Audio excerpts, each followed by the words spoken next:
আসসালামু আলাইকুম ওয়া রাহমাতুল্লাহি ওয়া বারাকাতুহু। প্রিয় নবম দশম শ্রেণীর শিক্ষার্থীরা, মেজিন এজিবির পক্ষ থেকে তোমাদের সকলকে স্বাগত। প্রিয় শিক্ষার্থীরা, আজকে আমরা নবম অধ্যায় ত্রিকোণমিতি অনুশীলনী 9.1 নিয়ে আলোচনা করব। প্রিয় শিক্ষার্থীরা, তাহলে চলো আমরা এক নজর দেখে নিই আজকে আলোচনা আমাদের কোন অঙ্কগুলো রয়েছে। প্রিয় শিক্ষার্থীরা, আজকে আমরা আলোচনা করব অনুশীলনী 9.1 এর 12, 13 এবং 14 তিনটি অঙ্ক। প্রিয় শিক্ষার্থী, তিনটি অঙ্কই বলা হয়েছে যে প্রমাণ করে দেখা, যে আমাদের লেফট হ্যান্ড সাইড সমান রাইট হ্যান্ড সাইড প্রমাণ করে দেখাতে হবে। আমরা প্রথমে শুরু করব 12 নং প্রশ্নটি দিয়ে। আমরা দেখব 12 নং প্রশ্নটি লেফট হ্যান্ড সাইড কি রয়েছে। লেফট হ্যান্ড সাইড রয়েছে cosec divided cosec minus cot plus cosec divided cosec plus 1। এটা হলো আমাদের লেফট হ্যান্ড সাইড, এটা আমাদের পুরো রাইট হ্যান্ড সাইড দেখাতে হবে 2 sec স্কয়ারে। প্রিয় শিক্ষার্থীরা, তাহলে চলো আমরা মূল অঙ্কে ফিরে যাই, আমরা দেখি কিভাবে অঙ্কগুলি সহজে সমাধান করা যায়। প্রথমে আমরা সমাধান করব 12 নং প্রশ্ন সমাধান। 12 নঙ্গে আমরা প্রথমে লেফট হ্যান্ড সাইড তুলে নিব। Left hand side equal cosec a divided cosec a minus 1। আর আমাদের উপরে রয়েছে আবার এখানে cosec divided cosec a plus 1। প্রিয় শিক্ষার্থীরা, এই হলো আমাদের 12 নং প্রশ্নের লেফট হ্যান্ড সাইড। আমরা অঙ্কটি দেখব কিভাবে রাইট হ্যান্ড সাইড করা যায়।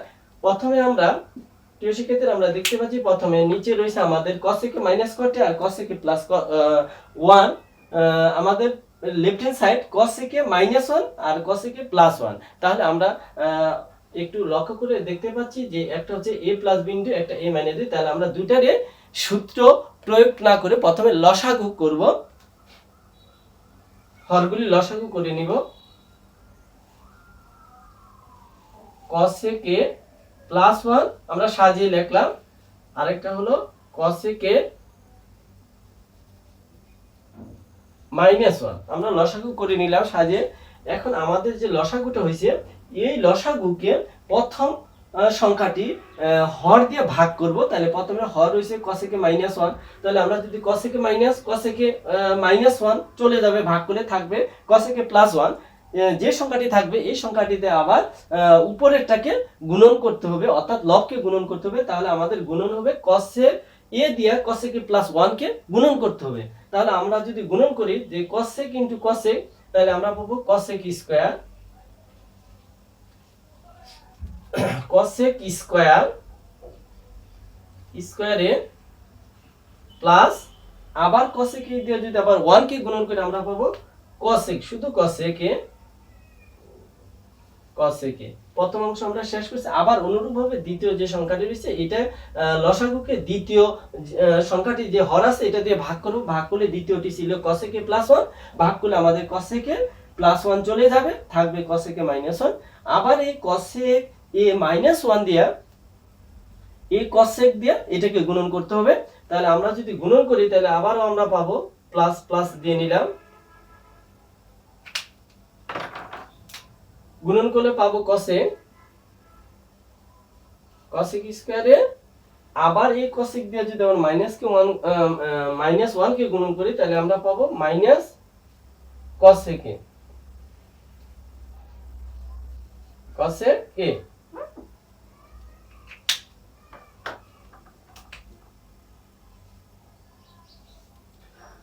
আমরা গুণ, এখন আমরা দেখতে পাচ্ছি এখানে রয়েছে মাইনাস cosec a আর এটা হলো প্লাস cosec a। তাহলে আমরা প্লাস আর মাইনাস কি কেটে দিতে পারি। তাহলে আমাদের থাকবে এখানে cosec স্কয়ারে আর আরেকটি হলো cosec স্কয়ারে। তাহলে এখানে cosec স্কয়ারে cosec, তাহলে যদি আমরা যোগ করি তাহলে 2 cosec স্কয়ারে হবে, 2 cosec স্কয়ারে। আর প্রিয় শিক্ষার্থীরা, আমরা যে নিচে লক্ষ্য করি এখানে রয়েছে cosec প্লাস 1 আবার cosec মাইনাস 1। তার মানে a plus b into a minus b আমাদের বীজগণিতের সূত্র রয়েছে। এই সূত্রটি আমরা প্রয়োগ করে দিব, a plus b into a minus b, a square minus b square. এখানে a বলতে কিন্তু cosec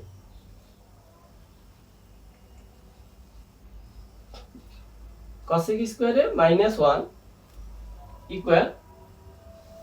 প্রিয় শিক্ষার্থীরা, আমরা জানি যে cosec স্কয়ার মাইনাস 1 এর সূত্র হলো cot স্কয়ার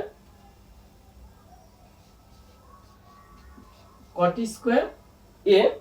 আর এখানে আমাদের রয়েছে দেখো 2 cosec স্কয়ার, এটা আমরা লিখে দিব এইভাবে 2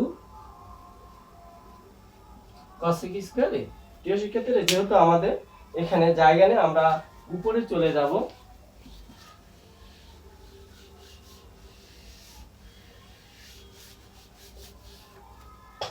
প্রিয় শিক্ষার্থী, আমরা দেখতে পাচ্ছি নিচে রয়েছে আমাদের cot স্কয়ারে। আমরা জানি কটের সূত্র হলো cot a cot equal to cot cos by sin a,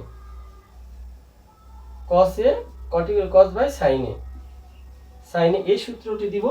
আর এখানে রয়েছে আবার cosec, co cosec, cosec এর সূত্র হলো cosec equal to 1 by sin, sin a।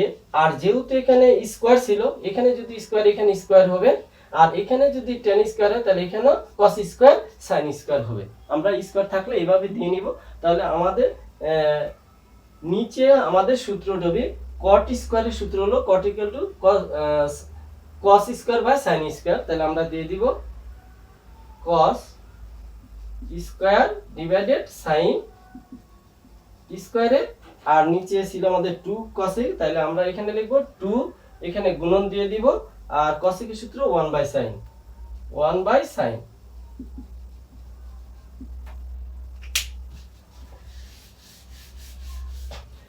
এখন যদি এই 2টি গুণন অবস্থা আছে, এই 2 চলে যাবে উপরে, উপরে চলে যাবে 2, নিচে হবে sin,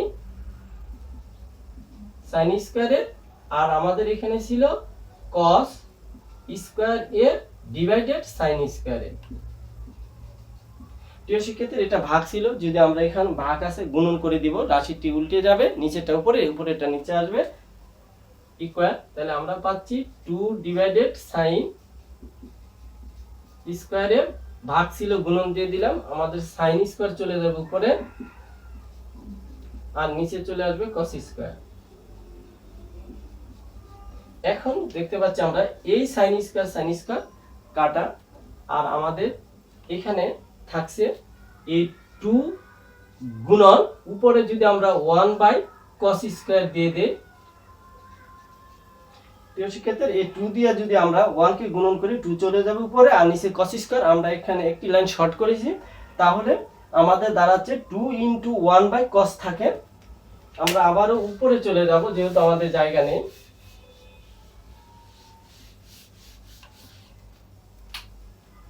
এখানে রয়েছে 2 গুণন গুণন, তাহলে আমরা জানি 1 বাই cos এর সূত্র। প্রিয় শিক্ষার্থীরা, আমরা জানি 1 by cos a equal 1 by cos এর সূত্র sec a, আর যদি এখানে স্কয়ার থাকে তাহলে আমরা দিয়ে দিব 1 বাই cos স্কয়ার সূত্র হলো sec স্কয়ার। তাহলে আমরা পাচ্ছি এখানে 1 বাই cos এর সূত্র হলো sec স্কয়ার এর ইকুয়াল, যদি আমরা গুণন করি তাহলে 2 sec স্কয়ারে। প্রিয় শিক্ষার্থীরা, আমরা কিন্তু right hand side 2 sec square এ পেয়ে গেছি। তাহলে আমরা লিখতে পারি 2 sec স্কয়ার equal right hand side, equal right hand side, যেহেতু প্রমাণ করতে লিখব প্রুফ।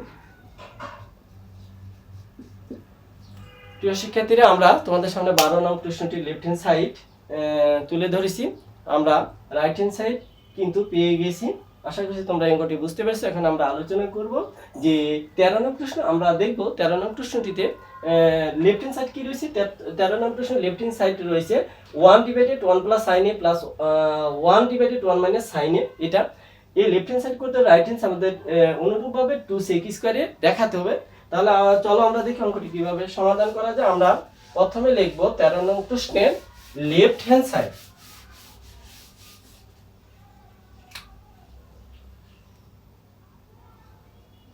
তেরো নং প্রশ্ন আমরা লিখব left hand side equal 1 divided 1 plus sin a plus 1 divided 1 minus sin a। এই হলো আমাদের লেফট হ্যান্ড সাইড। সেক্ষেত্রে পূর্বের অঙ্কটি নেন, এখানে আমরা দেখতে পাচ্ছি যে 1 plus sin a 1 minus sin a। প্রথমে আমরা হরগুলি লসাগু করে নিব। 1 plus sin a into 1 minus sin a। আমরা প্রথমে হরগুলো লসাগু করে নিছি। লসাগু করার পর প্রথম সংখ্যার যে হর আছে লসাগুটাকে প্রথম সংখ্যার হর দিয়ে ভাগ করব, তাহলে 1 প্লাস সাইন 1 প্লাস সাইন চলে যাবে, থাকবে আমাদের 1 মাইনাস সাইন। 1 মাইনাস সাইন এই যেটা রয়েছে এটা দিয়ে আবার উপরে যে রাশি থাকবে ওইটাকে গুণন করতে হয়। তাহলে যদি আমরা 1 দিয়ে এটাকে গুণন করি তাহলে আমরা পাবো 1 মাইনাস সাইন প্লাস প্লাস আবারও আমরা এই লসাগুকে দ্বিতীয় ভগ্নাংশের যে হর রয়েছে এটা দিয়ে ভাগ করব, তাহলে 1 মাইনাস সাইন 1 মাইনাস সাইন চলে যাবে, আমাদের থাকবে 1 প্লাস সাইন। আবার এটা দিয়ে 1 কে গুণন করলে আমরা পাবো 1 প্লাস সাইন সাইন। প্রিয় শিক্ষার্থীরা আমরা দেখতে পাচ্ছি এখানে প্লাস সাইনে আর এখানে মাইনাস সাইনে, তাহলে প্লাস আর মাইনাসে কাটা যাবে, তাহলে আমরা উপরে পাবো 1 আর 1 যোগ করলে এখানে রয়েছে 1 আর এখানে 1, তাহলে 1 যোগ 1 তাহলে আমরা পাচ্ছি 2, আর এখানে দেখতে পাচ্ছি 1 প্লাস সাইন আর 1 মাইনাস সাইন, তার মানে a plus b into a minus b, বীজগণিতের যে সূত্র রয়েছে যে a plus b into a minus b equal a square minus b square, এই সূত্রটা আমরা প্রয়োগ করব। a plus b into a minus b, a square a বলতে 1, a square minus b, b বলতে সাইন সাইন স্কয়ার a, আমরা এই সূত্রটি প্রয়োগ করে দিলাম। প্রিয় শিক্ষার্থীরা এখানে আমরা জানি যে 1 এর উপর স্কয়ার দিতে হয় না, আমি তোমাদের প্রথমে দেখেছি আমরা স্কয়ারটা তুলে দিব। 1 এর উপর স্কয়ার দিলে যে কথা না দিলে একই কথা, এইজন্য আমরা 1 এর উপর স্কয়ারটা দিব না। তার মানে a plus b into a minus b square minus b square equal উপরে 2। সেটাকে আমরা জানি 1 মাইনাস সাইন স্কয়ারের একটি সূত্র রয়েছে, 1 মাইনাস সাইন স্কয়ার সূত্র হলো cos স্কয়ার, তাহলে আমরা নিচে দিয়ে দিব cos স্কয়ারে 2 ডিভাইডেড cos স্কয়ারে এই রাশিটিকে আমরা এভাবে লিখতে পারি, দেখো যে 2 গুণন 1 বাই নিচে ছিল cos স্কয়ারে। এখন এ 2 দিয়ে যদি 1 কে গুণন করি তাহলে 2 চলে যাবে উপরে আর 1 থাকবে এখানে, তাহলে এই রাশিটিকে আমরা কিন্তু এভাবে লিখতে পারি 2 ইনটু 1 বাই cos, কারণ 2 যদি গুণন করি 1 কে তাহলে 2 যাচ্ছে, তার মানে এই উপরের লাইনটি এটা হচ্ছে। এখন আমরা দেখতে পাচ্ছি এখানে 1 বাই cos স্কয়ারের একটি সূত্র আছে যে 1 by cos square a equal sec স্কয়ারে, তাহলে আমরা কিন্তু এখানে এই সূত্রটি দিয়ে দিব যে 2 গুণন 1 বাই cos এর সূত্র sec স্কয়ারে। তো শিক্ষার্থীরা যেহেতু আমাদের এখানে নিচে জায়গা নেই আমরা উপরে চলে যাব, তাহলে আমাদের এখানে রাশি রয়েছে যে 2 গুণন sec স্কয়ারে, তাহলে আমরা দেখতে পাচ্ছি 2 কে যদি sec স্কয়ার দ্বারা গুণন করি তাহলে আমরা পাচ্ছি যে 2 sec স্কয়ার a ইকুয়াল, যেহেতু আমাদের রাইট হ্যান্ড সাইড কিন্তু আমরা ইতিমধ্যে পেয়ে গেছি 2 sec স্কয়ারে, আমরা 2 sec স্কয়ারে পেয়ে গেছি, আমরা এটা লিখব রাইট হ্যান্ড সাইড আর এই শেষ সাইড, তাহলে যেহেতু বলছে প্রমাণ করো আমরা লিখে দিব প্রুভড। শিক্ষার্থীরা আমরা তোমাদের মাঝে 13 নং প্রশ্নে যে লেফট হ্যান্ড সাইড আমরা করে কিন্তু আমরা রাইট হ্যান্ড সাইড পেয়ে গেছি।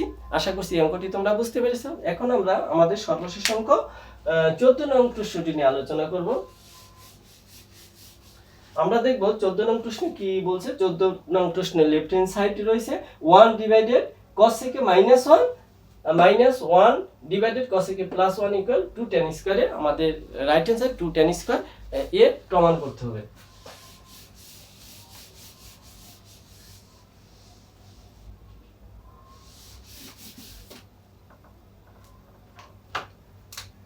চোদ্দ নং প্রশ্ন সমাধানে আমরা প্রথমে লিখব লেফট হ্যান্ড সাইড ইকুয়াল, আমাদের লেফট হ্যান্ড সাইডে রয়েছে 1 ডিভাইডেড cos থেকে -1 -1 ডিভাইডেড cos থেকে +1। শিক্ষার্থীরা আমাদের লেফট হ্যান্ড সাইড এটা পূর্বের অঙ্কগুলো নেয়, এখানে আমরা হরগুলোর প্রথমে লসাগু করব। আমরা যদি হরে লসাগু করি তাহলে আমাদের লসাগু দাঁড়াবে cos থেকে +1 ইনটু cos থেকে -1। শিক্ষার্থীরা আমরা লসাগু পাচ্ছি এই দুটি। অনুরূপ পূর্বের অঙ্কের মতোই আমরা এখানেও লসাগুকে প্রথম ভগ্নাংশ হর দিয়ে ভাগ করব, তাহলে প্রথম ভগ্নাংশ হর আছে cos থেকে -1, তাহলে এই cos থেকে -1 এই cos থেকে -1 কাটা যাবে, তাহলে আমাদের থাকবে cos থেকে +1। এই cos থেকে +1 কে উপরে যে সংখ্যা আছে ওইটা দিয়ে গুণন করতে হয়, তাহলে আমরা গুণন করলে আমরা পাবো cos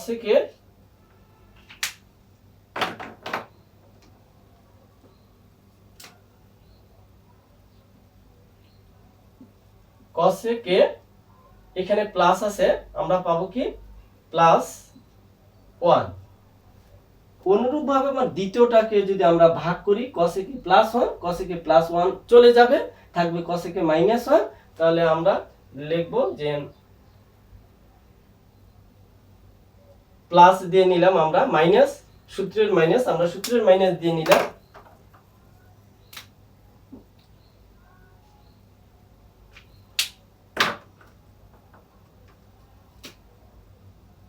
মাইনাস দিয়ে নিলাম।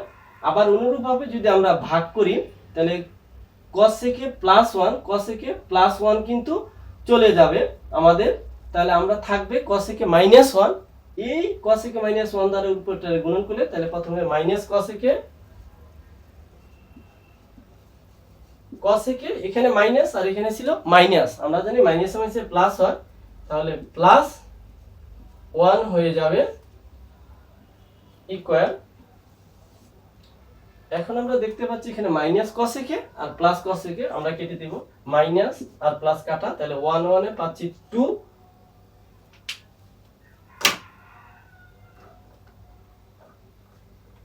আমরা পাচ্ছি 1 1 এ পাচ্ছি 2 2, আর এখানে a + b * a - b, তাহলে আমরা সূত্র পাচ্ছি a² - b² cos² এর -1। প্রিয় শিক্ষার্থীরা আমরা দেখতে পাচ্ছি উপরে 2, এখানে একটি সূত্র রয়েছে cos x এর -1 এর সূত্র হলো cot², তাহলে নিচে পাচ্ছি আমরা cot² এর এই সংখ্যাটিকে আমরা এভাবে লিখতে পারি যে 2 গুণন 1/cot cot² a, কারণ এই 2 দিয়ে যদি আমরা 1 কে গুণন করি তাহলে উপরে চলে যাবে 2, তাহলে 2 ডিভাইডেড cot², তার মানে এই যে শেষের লাইন, এই লাইন থেকে আমরা কিন্তু এই লাইনটা পাচ্ছি 2/cot², এই দুইটা লাইন একই কথা, এই জন্য আমরা এটাকে সূত্র প্রয়োগ করার জন্য কিন্তু আমরা এভাবে সাজিয়েছি যে 2 * 1/cot, কারণ 2 এখানে নিলে 1 থাকে, আর আমাদের এই 2 গুণন 1/cot এর একটি সূত্র রয়েছে, আমরা জানি 1/cot এর সূত্র হলো 10, তাহলে 10 আছে, আমি স্কয়ার দিয়ে নিব, 10² এ। এখন যদি আমরা 2 দিয়ে 10² কে গুণন করি তাহলে আমরা পাচ্ছি যে 210² a, এটা ইকুয়াল, যেহেতু আমাদের রাইট হ্যান্ড সাইড রয়েছে 210² এ, আমরা পেয়ে গেছি, আমরা লিখব রাইট হ্যান্ড সাইড, যেহেতু বলছে প্রমাণ করতে আমরা লিখে দিব প্রুফড। প্রিয় শিক্ষার্থীরা আমরা আমাদের সর্বশেষ অঙ্ক 14 নং অঙ্কটি তোমাদের মাঝে তুলে ধরেছি, এটা কিভাবে রাইট হ্যান্ড সাইড প্রমাণ করতে হয়, লেফট হ্যান্ড সাইড থেকে রাইট হ্যান্ড সাইড, সেটা আমরা এখানে তুলে ধরছি। আশা করছি তোমরা এই অঙ্কটি বুঝতে পেরেছো। প্রিয় শিক্ষার্থীরা তাহলে আজকে আমাদের এখানে বিদায় নিতে হবে, তোমরা সবাই ভালো থাকবে। আসসালামু আলাইকুম ওয়া রাহমাতুল্লাহ।